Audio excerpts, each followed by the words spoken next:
సుప్రీంకోర్టులో తెలంగాణ ఎమ్మెల్యేల ఫిరాయింపు కేసు పిటిషన్లపై విచారణ జరిగింది. ఈ సందర్భంగా తెలంగాణ స్పీకర్పై సుప్రీంకోర్టు ఆగ్రహం వ్యక్తం చేసింది. అనర్హత నిర్ణయం మీరు తీసుకుంటారా, మేము తీసుకోవాలా అంటూ సీరియస్ అయ్యింది. స్పీకర్కు కోర్టు ధిక్కరణ కింద నోటీసులు జారీ చేసింది సుప్రీంకోర్టు.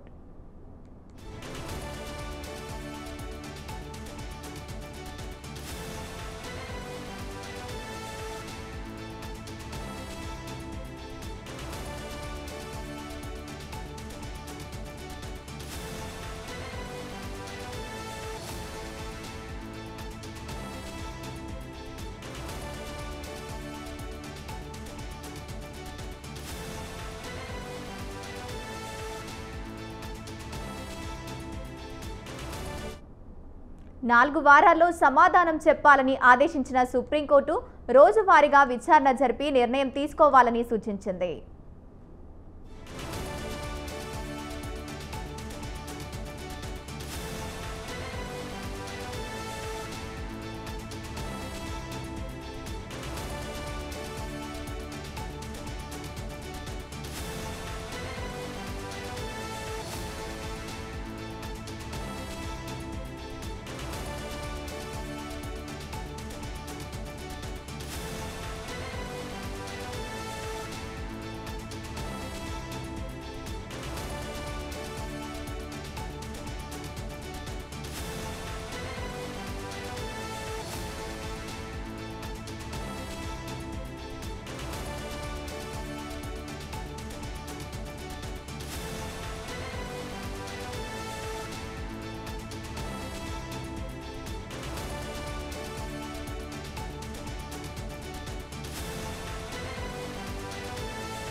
సుప్రీంకోర్టులో తెలంగాణ ఎమ్మెల్యే ఫిరాయింపు కేసు పిటిషన్లపై విచారణ జరిగింది. ఈ సందర్భంగా తెలంగాణ స్పీకర్పై సుప్రీంకోర్టు ఆగ్రహం వ్యక్తం చేసింది. రైట్, ఇదే అంశానికి సంబంధించి పూర్తి సమాచారాన్ని మా కరెస్పాండెంట్ సవిన్ లైవ్ ద్వారా అందిస్తారు. సవిన్, చెప్పండి.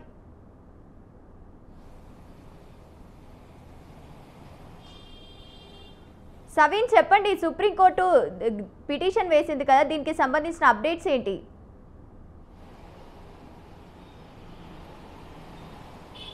ప్రధానంగా సుప్రీంకోర్టులో ఈరోజు పార్టీ మారిన ఎమ్మెల్యేల అనర్హత వేటుపై విచారణ జరిగింది. ముఖ్యంగా పార్టీ మారిన ఎమ్మెల్యేలపై 3 నెలల్లోపు ఏదో ఒక చర్యలు తీసుకోవాలంటూ గతంలోనే స్పీకర్ను సుప్రీంకోర్టు ఆదేశించింది. ఈ మేరకు 3 నెలల సమయం ముగిసినప్పటికీ స్పీకర్ ఎట్లాంటి చర్యలు తీసుకోలేదంటూ BRS party working president KTR సుప్రీంకోర్టులో అసెంబ్లీ స్పీకర్ గడ్డం ప్రసాద్ కుమార్ పై కోర్టు ధిక్కరణ పిటిషన్ దాఖలు చేశారు. ఈ పిటిషన్ పై సుప్రీంకోర్టులో విచారణ జరిగింది. మరోవైపు ఎమ్మెల్యేల విచారణకు సంబంధించి మరింత సమయం కావాలంటూ అసెంబ్లీ స్పీకర్ కార్యాలయం నుంచి అసెంబ్లీ సెక్రటరీ తరపున కూడా పిటిషన్ దాఖలైంది. ఈ 2 పిటిషన్లను కలిసి ఈరోజు supreme court chief justice BR Gavai ధర్మాసనం విచారించింది. ముఖ్యంగా సుప్రీంకోర్టు చీఫ్ జస్టిస్ ఈ సందర్భంలో కొన్ని కీలకమైన కామెంట్స్ చేశారు. ముఖ్యంగా తెలంగాణ అసెంబ్లీ స్పీకర్ పై ఆగ్రహం వ్యక్తం చేశారు. మరోవైపు అనర్హత అంటే 10 మంది ఎమ్మెల్యేలు పార్టీ మారినట్లుగా గతంలోనే బీఆర్ఎస్ పార్టీ సుప్రీంకోర్టులో పిటిషన్ దాఖలు చేసింది. దీనిపై సుదీర్ఘంగా విచారణ జరిగింది కాబట్టి పార్టీ మారిన ఎమ్మెల్యేలపై మీరు అనర్హత వేటు వేస్తారా, లేకపోతే మేమే చర్యలు తీసుకోవాలంటూ కూడా సుప్రీంకోర్టు కామెంట్ చేసింది. మరోవైపు తెలంగాణ స్పీకర్కు కోర్టు ధిక్కరణ కింద నోటీసులు జారీ చేసింది. అదేవిధంగా 4 వారాల్లో ఈ నోటీసులపై సమాధానం చెప్పాలంటూ కూడా తెలంగాణ స్పీకర్కు సుప్రీంకోర్టు ఆదేశాలు జారీ చేసింది. ఇక రోజువారీగా విచారణ జరిపి నిర్ణయం తీసుకోవాలంటూ ఇప్పటికే supreme court chief justice assembly speaker Gaddam Prasad కుమార్కు సూచించారు. ఇప్పటికే పార్టీ మారిన ఎమ్మెల్యేల విషయానికి సంబంధించి సుప్రీంకోర్టు 3 నెలల్లోపు చర్యలు తీసుకోవాలంటూ డైరెక్షన్ ఇచ్చిన తర్వాత ఎమ్మెల్యేలకు స్పీకర్ గడ్డం ప్రసాద్ కుమార్ నోటీసులు జారీ చేశారు. ఆ నోటీసులు జారీ చేసిన తర్వాత వివరణ తీసుకున్నారు. మరోసారి నోటీసులు జారీ చేసి విచారణ చేస్తున్నారు. ఇప్పటికే 4 ఎమ్మెల్యేల విచారణ పూర్తి స్థాయిలో పూర్తి చేశారు. ఇక మిగిలిన 4 ఎమ్మెల్యేలకు సంబంధించి 2వ విడతలో ఎమ్మెల్యేల విచారణ పూర్తయింది. బీఆర్ఎస్ పార్టీ తరఫున ఎమ్మెల్యేలపై ఫిర్యాదు చేసినటువంటి బీఆర్ఎస్ పార్టీ ఎమ్మెల్యేలను కూడా విచారణ చేశారు. బీఆర్ఎస్ పార్టీకి సంబంధించిన ఎమ్మెల్యేలు ఎవరైతే ఉన్నారో వారి తరపున న్యాయవాదులు పార్టీ మారిన ఎమ్మెల్యేలను కూడా విచారణ చేశారు. ఇక పార్టీ మారినటువంటి ఎమ్మెల్యేల తరపున లాయర్లతో పాటు బీఆర్ఎస్ పార్టీ తరపున పిటిషన్ దాఖలు చేసినటువంటి ఎమ్మెల్యేల లాయర్ల క్రాస్ ఎగ్జామినేషన్ పూర్తయితే ఈ 4 ఎమ్మెల్యేలు అంటే మొత్తంగా 8 మంది ఎమ్మెల్యేల విచారణ పూర్తి అవుతుంది. ఇక మరో 2 ఎమ్మెల్యేలు స్టేషన్ గన్పూర్ ఎమ్మెల్యే కడియం శ్రీహరితో పాటు ఖైరతాబాద్ ఎమ్మెల్యే దానం నాగేందర్ ఇప్పటి వరకు స్పీకర్ ఎదుట విచారణకు హాజరు కాలేదు. కాబట్టి వీరిద్దరి విషయంలో స్పీకర్ ఎట్లాంటి నిర్ణయం తీసుకుంటారు, ఒకవేళ వీరు విచారణకు హాజరు కాలేదని చెప్తే సుప్రీంకోర్టు ఏం చెప్తుంది అనేది కూడా ఇక్కడ కీలకంగా మారిందని చెప్పుకోవచ్చు. తాజాగా పశ్చిమ బెంగాల్కి సంబంధించి ముకుల్ రాయ్ గతంలో బీజేపీ నుంచి ఎమ్మెల్యేగా గెలిచి ఆ తర్వాత తృణమూల్ కాంగ్రెస్ పార్టీలో చేరారు. అధికార పార్టీలో చేరడంతో బీజేపీ కలకత్తా హైకోర్టును ఆశ్రయించింది. దీంతో కలకత్తా హైకోర్టు తాజాగా ముకుల్ రాయ్ శాసనసభ సభ్యత్వాన్ని రద్దు చేస్తూ ఎమ్మెల్యేగా సస్పెండ్ చేస్తూ నిర్ణయం తీసుకుంది. దీనిపై BRS party working president KTR స్పందించారు. అంటే కలకత్తా హైకోర్టు ఇచ్చిన తీర్పే తెలంగాణలోనూ అమలవుతుంది. దేశంలో అందరికీ ఒకటే రూల్ ఉంటుంది. ఖచ్చితంగా కలకత్తాకు ఒక రూల్ ఉండదు, తెలంగాణకు ఒక రూల్ ఉండదు. తెలంగాణలో కూడా 10 అసెంబ్లీ స్థానాల్లో ఉప ఎన్నికలు వస్తాయంటూ కూడా BRS party working president KTR comment చేసిన పరిస్థితి మనకు కనబడుతోంది. మరోవైపు 4 వారాల్లో విచారణ పూర్తి చేస్తామని కోర్టుకు స్పీకర్ తరపు న్యాయవాదులు తెలిపారు. 4 వారాల సమయం అడిగారు. 4 వారాల్లో విచారణ పూర్తి చేసి కోర్టుకు పూర్తి స్థాయిలో నివేదిక ఇస్తామని తెలిపారు. దీంతో సుప్రీంకోర్టు తదుపరి విచారణ 4 వారాలకు వాయిదా వేసింది. మొత్తానికైతే పార్టీ మారినటువంటి 10 మంది ఎమ్మెల్యేలకు సంబంధించి ఇప్పటికే 8 మంది ఎమ్మెల్యేలు స్పీకర్ ఎదుట విచారణకు హాజరయ్యారు.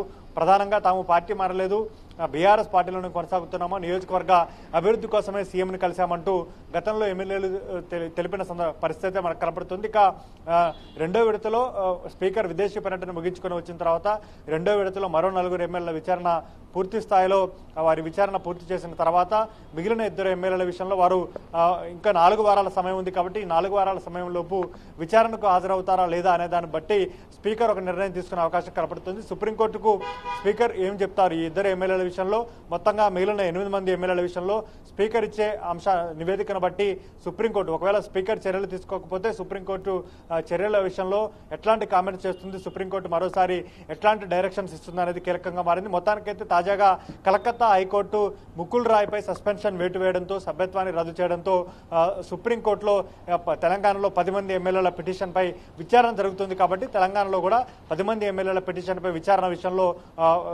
సుప్రీంకోర్టు తీర్పు మాత్రం ఉత్కంఠగా మారిందని చెప్పుకోవచ్చు. ఇక 4 వారాల సమయం ఉంది. కాబట్టి 4 వారాల్లో స్పీకర్ 10 మంది ఎమ్మెల్యేలకు సంబంధించిన విచారణ పూర్తి చేసి సుప్రీంకోర్టుకు నివేదిక ఇచ్చిన తర్వాత సుప్రీంకోర్టు ఫైనల్ గా ఒక నిర్ణయం తీసుకునే అవకాశం, ఒక డైరెక్షన్ అంటే స్పీకర్ కు డైరెక్షన్ ఇచ్చే అవకాశం మాత్రం మనకు కనబడుతుంది. సుప్రీంకోర్టు నేరుగా స్పీకర్ కు ఆదేశాలు అంటే స్పీకర్ను ఆదేశించలేదు. కాబట్టి సుప్రీంకోర్టే డైరెక్ట్ గా ఎమ్మెల్యేల విషయంలో నిర్ణయం తీసుకుంటుందా, లేకపోతే స్పీకర్ తీసుకున్న నిర్ణయాన్ని బట్టి సుప్రీంకోర్టు కామెంట్స్ చేస్తుందా, లేకపోతే సుప్రీంకోర్టు నిర్ణయం ఏ విధంగా ఉంటుందనేది ఇక్కడ ప్రధాన అంశంగా మారిందని చెప్పుకోవచ్చు. సవీన్, ఇప్పటివరకైతే 10 మంది ఎమ్మెల్యేలపై అనర్హత పిటిషన్ వేశారు, 8 మందిని విచారించారు గడ్డం ప్రసాద్. అలాగే ఈ 2 విచారణ ఎప్పుడు ఉంటుంది, ఈ 4 వారాల్లో నిర్ణయం ఎలా ఉండబోతోంది? 2 ఎమ్మెల్యేలకు సంబంధించి ఖైరతాబాద్ స్టేషన్ గన్పూర్ ఎమ్మెల్యేలు దానం నాగేందర్, కడియం శ్రీహరి ఇప్పటి వరకు విచారణ హాజరు కాలేదు. వారికి కూడా నోటీసులు వెళ్ళాయి, కానీ వారు మాత్రం విచారణకు హాజరు కావట్లేదు. అదే ఇప్పుడు 4 వారాల్లోపు సమయం ఉంది. కాబట్టి 4 వారాల సమయంలోపు ఆ ఎమ్మెల్యేలు హాజరు కాకపోతే సుప్రీంకోర్టుకు నివేదిక ఇవ్వాల్సి ఉంటుంది. స్పీకర్ గడ్డం ప్రసాద్ కుమార్ ఈ 10 మంది ఎమ్మెల్యేల విషయంలో ఎట్లాంటి చర్యలు తీసుకున్నారు, వారిని ఏ విధంగా విచారణ చేశారు, ఈ అంతా సమాచారాన్ని సుప్రీంకోర్టుకు సమర్పించాల్సి ఉంటుంది. కాబట్టి 2 ఎమ్మెల్యేల విషయంలో కూడా వారు ఒకవేళ విచారణకు హాజరైనా విచారణకు హాజరు కాకపోయినా ఆ సుప్రీంకోర్టుకు నివేదిక ఇవ్వాల్సి ఉంటుంది. కాబట్టి ఫైనల్గా సుప్రీంకోర్టు ఒక నిర్ణయం తీసుకోవాల్సి ఉంటుంది. ఈ 10 మంది ఎమ్మెల్యేల విషయంలో స్పీకర్ విచారించిన తర్వాత ఏం చర్యలు తీసుకున్నారో సుప్రీంకోర్టుకు చెప్పాల్సి ఉంటుంది. కాబట్టి ఫైనల్గా ఇంకొక 4 వారాల సమయం ఉంది. కాబట్టి ఈ 4 వారాల్లోపు ఇద్దరు ఎమ్మెల్యేలు విచారణకు హాజరు అవుతారా లేదా అనేది కూడా వేచి చూడాల్సి ఉంది. ఆ తర్వాత స్పీకర్ తీసుకున్న నిర్ణయం సుప్రీంకోర్టు ఇచ్చే డైరెక్షన్స్ బట్టి ఇద్దరు ఎమ్మెల్యేలతో పాటు మొత్తంగా 10 మంది ఎమ్మెల్యేలపై ఎట్లాంటి చర్యలు ఉండబోతున్నాయనేది మనకి ఒక స్పష్టత వచ్చే అవకాశం మాత్రం కనపడుతుంది. Right, thank you సవిన్, thanks for the updates.